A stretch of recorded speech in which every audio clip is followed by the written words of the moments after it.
We are here with Mickey D from Motörhead, Oh yes, and we are in Montreal on Giganta tour. my favorite team. Your favorite Canadians, yeah. Your favorite team is the I'm a Canadians. Canadian family, oh yeah. Really? So it's magic for me to walk around in here. It is, and Yeah, you get yeah. to see all the hockey Memorabilia stuff. memorabilia. That's the Yeah, word it's I'm great. looking for. Now, how is the tour going so far? Yeah, so far so good. You know, it's just been 6 shows, I think. Yeah. Well, we're way into it now, and I think it's coming along good. You know, it's a little hard for us to play 45 minutes. We actually do 50 because we go on 5 minutes early, but You cheat. we cheat a little bit, you know. But it's no, it's good. Yeah. Now, at some point, do you when the tour ends, do you go out on the road on your own? Yes, of Okay. course, but it'll be a little while because Okay. we got to do festivals first, and so I really don't know when we go out and headline a tour again. Now, We headlined all last year almost. So. the new album is The World Is Ours Volume 1. It's not an album really. It's Well, it is. It's Well, a it's a- live it's a live thing, you disc. know. It's not. It's just 3 shows. Yeah, now you've covered the UK, the US, and South America with the album. Yeah. Was there a reason why you chose to do the 3 markets and not just one city? And No, to tell you the truth, I actually suggested North America for the whole, Okay. because we gave Germany one, and England had the Bone Shaker. It was either South America or North America, and I wanted to do it in New York or. But tell you the truth, I think that show turned out the worst. Did you? Oh, really? Yeah, that's why we don't have much on here. We didn't like the footage. We didn't like the actual show we did. You know, it's just one of those nights, you know, where everything went a little bit But off. with modern technology, you can go in and fix all that Yeah, stuff. but we really don't do much of that cheating, if you will. Cheating. You know, no, it has to be a show where we go, man, this was good at least. You know, we feel comfortable with it. You can go in and overdub and stuff, but we don't do that. You know, what you hear is what we did. You know, and all our live albums, same thing there. If you have a fish note or I drop a stick and you hear it, yeah, it's there. You know, There's a certain quality to having something that's truly live, it's right? real. You know, for us, it's real. It's important for the 3 of us to know that this is what we did. You know, I hear other bands. You know, they have they're taking some crowd from Pink Floyd. You know, and it's not. I mean, it's a studio record with some other Yeah. bands live crowd. You know, and no, that's not us. And perfect solos and perfect everything. You know. Well, that's the beauty of Motörhead. There's not a perfection to all the technique. There's an energy and a vibe. Is that important to make sure that you capture that both on album? Well, see, that's what I'm talking about. That's what we have to feel. It's there. You know, you can see a huge difference, I'd say, between South America and the other 2 shows. You know, from our point of view. I mean, number one, the crowd is a little rowdier down there to begin with, but it was a better show. You know, Yeah. it came out better. It was better filmed. It was better recorded.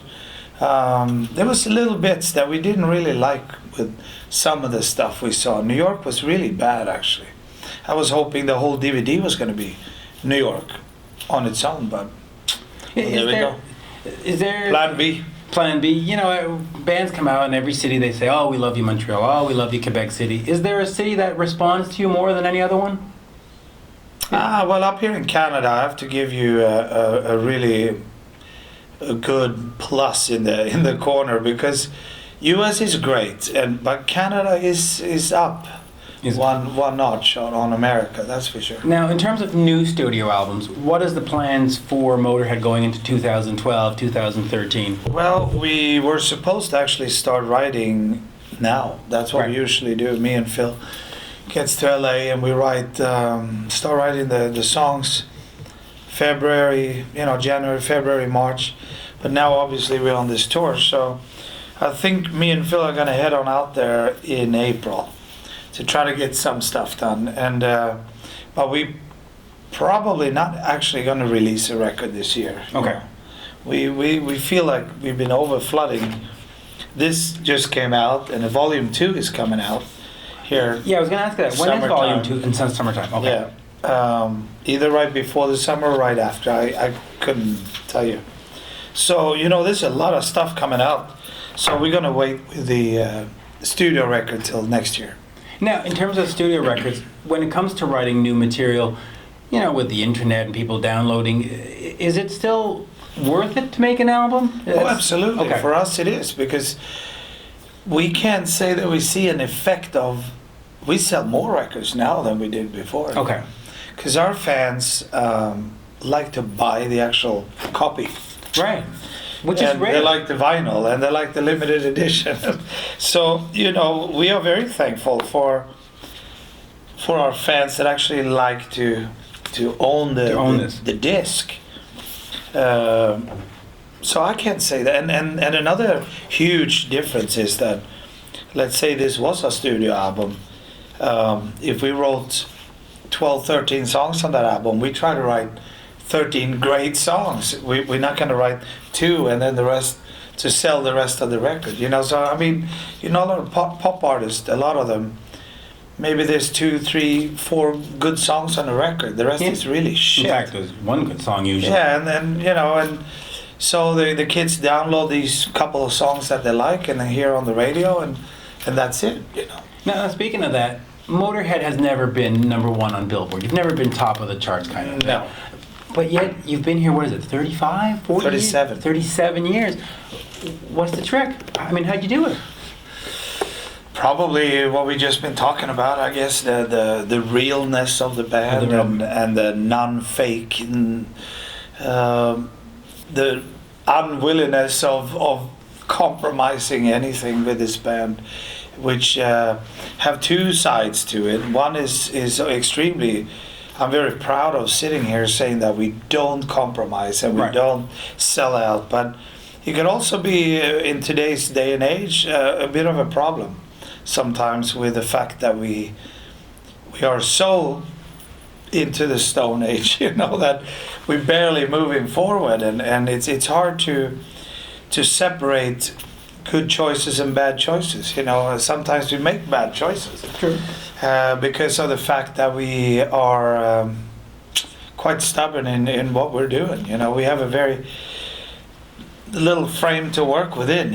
So good and bad, but at least we can stand up and say this is us. This is what you get, and either you like it or you don't. So yeah, Motörhead has not been a band that's been too experimental over the years. No, it's not too much stuff going on there. Now, at some point, as you get older and you've been in this, going on 40 years, 50 years, do you say there's an end point? We have to stop? I mean... No, you don't see that. You don't think about it, really. Okay. Because... no, but your shoulders don't start hurting and all that? No, as long as you can stay healthy, you're okay. And I mean, thoughts go up and down in your head all the time, of course, about what the hell am I doing out here, No, because I mean, obviously you want to do retire. other stuff. Yeah. But it's you don't panic about that anymore. I had it, with the old King Diamond days. After a couple months on tour, you just go, what the hell am I doing? I hate this. And then you realize, look, I worked my ass off to get to this point. Right. So. Well, it is you just slug it out. Yeah, you slug it out and live with it, and crawl under the cover for a while, and feel miserable, and then it goes away, and it comes and goes like that the whole time. So it's very natural. A couple of years ago, you did a show in Sweden, which is you sort of get me out of the jungle, whatever it's called. Oh yeah, I'm a celebrity. Get me out of here. Yeah. Fantastic. Fantastic. Oh yeah. Is that something you want to do more of? Do some more TV shows, more reality shows? Well, I have. I've done a lot of TV shows. Right. But what I pick is shows that, for me, has some kind of a meaning. Like there's some action in it. I mean, there's Fort Bayard. I think you have it here in Canada too, don't you? Shit like that. That's funny. Challenges and this. This when they called me about this jungle thing in Malaysia, I jumped on it right away. Of course, it was fantastic. What an opportunity, and I got actually quite disappointed in the first reaction of fans, because I mean, Jesus, they were nuts, on the internet. It was like, sack him, Lem, what a wanker, what a... I know, which is weird. I couldn't fucking believe it. I go, you know, you fucking pricks out there, you know. I dedicated my life to touring and to playing, and I never missed, I never called in sick. I played with a broken, you know, bones in my wrist, Right a there. broken ankle. I'm on stage with 104 in fever, and here I like to do something, and I'm skipping the tour for 3 weeks. I did 3 weeks, left for 3, and then came back and did the last 2 or 3. Yeah. Calgary was the first show. And, you know, I got really pissed off, really. You know, I said, you know, these guys had no clue about what they were. But it changed fairly quick. And I started to get, you know, good wishes instead. You know, go, Mick, you know, go over, kick some ass. I hope you win. Best wishes, you know. And that was nice, you know. Was it hard to miss those tour dates though? Were you sitting there going, "Oh God, I wish"? Yeah, just but not it was been on." hard to miss the family. You know, I couldn't make any phone calls. It was really hard as hell. Would you do that again? No, I did it once. You It did was it once? great. Yeah. I've been there, done that. Been now, there, you done know, that. Eating all this crap, but it was a tremendous experience. I remember me and Kenneth Anderson, a great football player we have in Sweden. We were the guys waking up every morning first out of the whole bunch, and you know, we just were lying there, and the monkeys were, you know, running across the treetops, and all the birds and snakes, and you know, all the sounds, and we go, you know, we gotta remember this, you know. It was fantastic. Did you learn anything about yourself doing that? Oh, absolutely. You know, I was tough as hell. I was so, you know, paranoid about no food and you know, all the I'm not scared of animals, but Right. not to eat, and how am I gonna react? I'm gonna be on, you know, pretty much nationwide television, and you know, you have your doubts.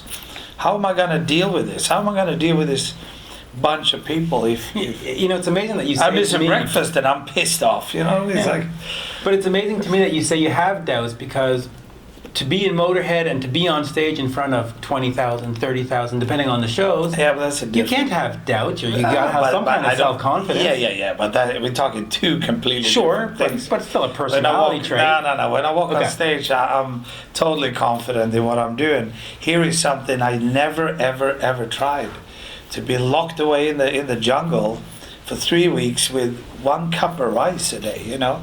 And I thought that it'll be, you know, as soon as all these celebrities or whatever start crying, that the station are gonna, you know, hand us some shit. But no way. No way. They were super hard, which made it so real right away. You know, we had to jump out of these helicopters into this muddy water with leeches. I mean, we got a wake up call, and then machete ourselves for a whole day to the camp. And there, you know, we had to boil the water. It came from like a waterfall. You know, I made some water filter by coal and bamboo. I mean, everything was real. You know, you had to survive. Start losing weight, and you had to set your mind. It was so boring at times, you know, and Did any of that experience? fairly dangerous here and there too. Was it? Huh? Did any of that experience come into the music or into what you're going to write or do in the future? No, I wouldn't say, because I wouldn't say it had.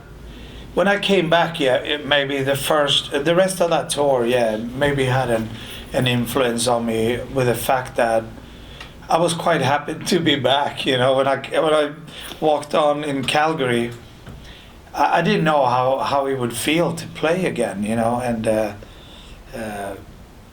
if I could handle it. I mean, I lost. I don't know. I lost 8.7 kilos. So it was quite a lot of weight, you know. And I go, am I gonna, you know, drop on this show, because it's gonna be tough for, you know. But we did great, and I flew through the set, you know, no problem. I felt healthier than ever, you know. I slept under bare sky for 3 weeks, and you know, no sugar, no, you know, it was great. It was a good experience. Yeah. So I'm so happy I did that. And you know, these kind of TV shows, yes, if they come up, something that interests me, that give me a challenge in any direction, yeah, I'll take But it. it's not something you're looking forward to. You're not making No, I calls, don't. and your agent's not calling around. Unfortunately, we had this tour. Great tour. Great yeah, package. It was Full beat. No, no, I'm talking about the 2010. Okay. Unfortunately, we had the tour. So I had to miss out these 3 weeks, you know, but what the hell, you know, I never missed a... 3 weeks. An hour. 30-some years. Well, it gave Matt Sorum a hell of a ride. You know? Yeah, he had to work really hard, and he enjoyed it, and I'm very thankful for him stepping in and doing a great job, you know, so... And so now we have 2012. You're going to be on tour for pretty much the rest of the year. Yeah, it's always like that with us in Motörhead. It's people go, you know, how long is this tour? I go, when does it start? I go, what do you mean? I've been with the band 20 years now. That's when I started, and I still haven't seen the end of any fucking tour. That's good. It just keeps going, so it's good. Yeah. Well, thank you very much. Yeah, thank you very much. Pleasure. It's always great to be up here. We like. Canadian house band almost now. We've been there quite a lot, so it's good. Yeah, you've been to Montreal in the last 5 years probably 7 times. I mean, you just did heavy. I mean, we did the summer. You did heavy Montreal and heavy Toronto, and you've been here with Iron Maiden and with but as long as you guys have us, we love it. Keep coming back. Well, you need to tape one of these up here. Volume 3 has to be from Montreal. Absolutely. Or Quebec. It was actually on already for this one, was to be shooting some shows up here, because as I said, you guys are one step up in the you're very enthusiastic about it. The US crowd is great too, but up here it's known for being crazy for metal. A little it's like nuts. South America, but with snow. Yeah, it's the European blood in Canada, I guess, you know. Runs deep. Yes. Well, thank you very much for your time. Thanks. All right.